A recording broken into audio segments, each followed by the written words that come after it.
เพื่อช่วยปิดปลดทุกข์เป็นสุขีโดยบุญอภิวันอัญชลีสวัสดีโดยการนิรันดร์เทิน10 นิ้วกราบแนบใต้ไหวสาปารมีธรรมในครูบาอาจารย์พระมหาเถรานุเถระท่านเจ้าคณะพระสังฆาธิการทุกรูปทุกตนขอความสุขความสวัสดีในธรรมะแห่งองค์สมเด็จพระสัมพุทธเจ้าจงมีแก่บรรดาศรัทธาสาธุชนท่านผู้ฟังทุกท่านที่มีโอกาสเปิดเครื่องรับฟังรายการเสียงธรรมนำเสียงธรรมก่อนรับตาตั้งสถานีวิทยุเพื่อการศึกษาพระพุทธศาสนาและวัฒนธรรม FM ความถี่ 104.50 เมกะเฮิรตซ์วัดป่าหินตำบลสุเทพอำเภอเมืองจังหวัดเชียงใหม่เมตตาบารมีธรรมในท่านพระครูสมุวิสุวัฒน์วรกิจโจท่านเจ้าวาดและผู้อำนวยการสถานีคลื่น104แห่งนี้รายการนี้นำเสนอญาติโยมสาธุชนได้ยินได้ฟังเป็นประจำทุกเมื่อค่ำยามแลงทุ่มเช้าถึง2 ทุ่มโดยประมาณวันนี้ก็เช่นเดียวกันปะกันก็เป็นวันจันทร์เริ่มต้นสัปดาห์ช่วงเจ้าบ่ได้จัดรายการเพราะว่าทางวิทยุคลื่น104มีการถ่ายทอดงานพิธีทำบุญงานจอบแรกของครูบาเจ้าสิริวิจัยมวลศิษยานุศิษย์ทางคฤหัสถ์และบรรพชิตต่างก็มีความเคารพนับถือในศีลสุตตาธิคุณในครูบาเจ้าสิริวิจัย86 ปีแห่งการสร้างถนนขึ้นดอยสุเทพภาคเจ้าก็มีพระเถรานุเถระท่านผู้ใหญ่ในบ้านในเมืองท่านผู้ว่าราชการจังหวัดเชียงใหม่เป็นต้นเป็นประธานอดีตผู้ว่าท่านเจ้าคณะพระสังฆาธิการหมายมีหลวงพ่อพระเดชพระคุณท่านเจ้าคุณพระธรรมเสนาบดีเจ้าวาดวัดพระบรมธาตุเจ้าดอยสุเทพรองเจ้าคณะภาค7พระเทพปริยัติท่านเจ้าคณะจังหวัดเชียงใหม่ท่านพระเทพสิงหวรคณาจารย์รองเจ้าคณะจังหวัดเชียงใหม่วัดพระสิงห์ท่านรองเจ้าคณะอำเภอวัดลำเปิงและพระเถรานุเถระจำนวนหลายรูปเป็นสงฆ์พิธีพระสงฆ์องค์สามเณร89 รูปมีการรับบิณฑบาตณบริเวณควงอนุสาวรีย์พระครูบาเจ้าสิริวิจัยดังที่เฮาหันเพิ่นทายทอดสดทางวิทยุก็ถือว่า1 ปีก็มี1 เตื้อ9 พฤศจิกายนของงานหลังจากนั้นก็มีการมอบโล่ผู้ทำคุณประโยชน์เป็นว่าโล่ครูบาเจ้าสิริวิจัยหมายมีท่านในอำเภอหางดงท่านสันเทพมณีอดีตสวของเมืองละปูนวิยาวัจกรวัดพระธาตุละปูนหลวงพ่อท่านพระครูสุจิตานุรักษ์วัดพระพุทธพระบาทอุดมจังหวัดอำเภอฝางจังหวัดเชียงใหม่ซึ่งท่านพระครูสุจิตานุรักษ์และคณะญาติธรรมก็ไปน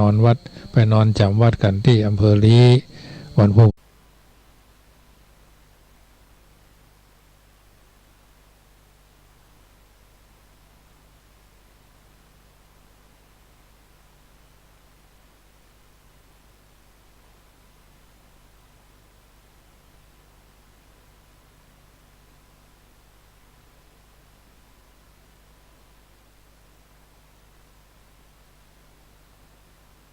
เจ้านานประพันธ์การชนะกมลเจ้าสิงห์คำโนตานนท์อย่างนี้เจ้าซึ่งแม่ก็เคยอยู่ในวังมาก่อนเป็นคนต่อผ้า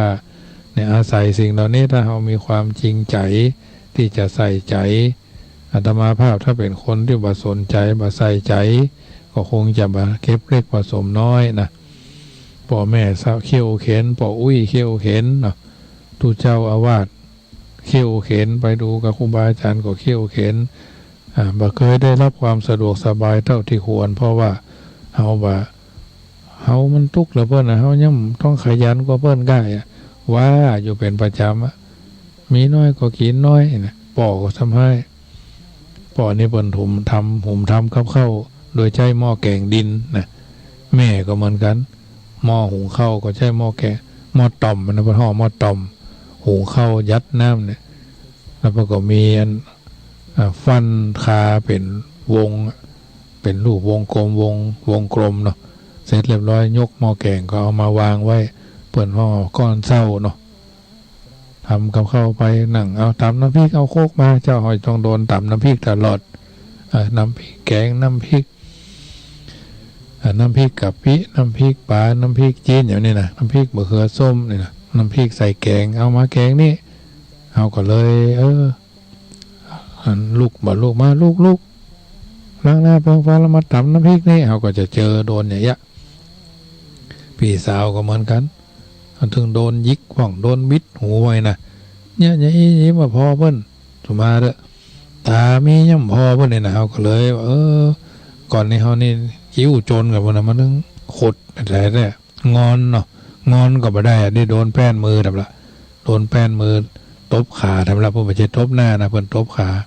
สมัยละอ่อนอาตมาภาพเป็นละอ่อนนี่พ่อแม่ส่งมาอยู่กับแม่อุ้ยจะขึ้นป.3 เนี่ยจบป.2 แล้วจะขึ้นป.3 มีอยู่ครั้งหนึ่งน้าสาวเนาะน้าสาวก็เพิ่นทางหมายนั่นเพิ่นทำงานโฮงบ่มใบยาเทพวงศ์เพิ่นพลิกมาบ้านมาจองแล้วเพิ่นใจเอาละอ่อนมาก่อนหนัวเล่นเนาะปดท่อน้าสาวตบหน้าอาตมานะเสียงน้ำเป็น2 หาบน่ะหาบก็คือน้ำคู่เบอร์16นะเลยประเดี๋ยวนี้ตอนนั้นก็เส้นเลือดฝอยแตกเนาะคนว่าเลือดดังตกโอ้คนชั่วบายุทธะพออุ้ยก็เซาะใบปูใบอย่างน้ำเสี่ยงเป็น2 หาบได้ยินพออุ้ยด่าว่านี่มันอย่ามาง่าวไปทบหน้าลูกหน้าหลานนี่เฮ้ยกะย่ำก้อยอู้มันนะมันเรื่องง่าวตายเลยพออุ้ยไม่อุ้ยก็ด่าหน้าเนาะก็ประเดี๋ยวนี้หน้าก็รู้สึกว่าเป็นเหลืองเป็นเปิดเหลืองไว้นะแต่เขาก็เป็นละอ่อนเขาก็ดื้อโทษโกรธข้างพ่อแม่นี่มันจำนะมือไปใกล้มาได้นะก็เลยจำว่าท่านมาอันนี้เกตเลยกันอาตมาก็ยังจำอยู่นะโดนต้นหน้าผู้เขาตะกะตากหงายนะเป็นละอ่อนแล้วนุ่งเทวขาสั้นนี่นุ่งเทวขาสั้นเนี่ยเสื้ออันนี้ก็เป็นเรื่องที่คือเขาฟังว่าเนี่ยมันก็เลยทำเมื่อเขาเป็นตั้งหันมาเขาเป็นผู้นำคนนี่นะเขาก็ยังบอกเคยตบหน้านอกจากจะเอาสันมือเนี่ยตอกหน้าผากเนนข้าขโยมกันนี่ก็เคยมีฟาดระยะหลังๆนี่ก็ฟาดมือนะถ้าให้ถ้าเลาะเบาะแว้งกันเนี่ยว่าฟังนี่นะจะเอาแบมือไม่หรอกเอาก็เอามือเอาหวายนะฟาดมือเต่าอายุแหละมันดึงหลับแป๊ดนะมันดึงแบบนี้ทำซ้ำนะอันนี้ก็เหมือนกันวันพรุ่งนี้หลวงพ่อท่านเจ้าคณะอำเภอฝางญาติโยมญาติธรรมวันนี้คืนนี้เพิ่นไปนอนกันที่เมืองลี้วันพรุ่งนี้อาตมาภาพก็เลยบอกคือเส้นทางว่าไปเยี่ยมคนไข้ที่เตียงแล้วอาหารกลางวันนี้จะพัดเข้าบนห้องพัดเข้า7 สีเนาะแต่ไม่ได้7 สีจะทำ นิดๆหน่อยๆผสมก็รับรองว่าได้รับประทานได้ฉันแล้ว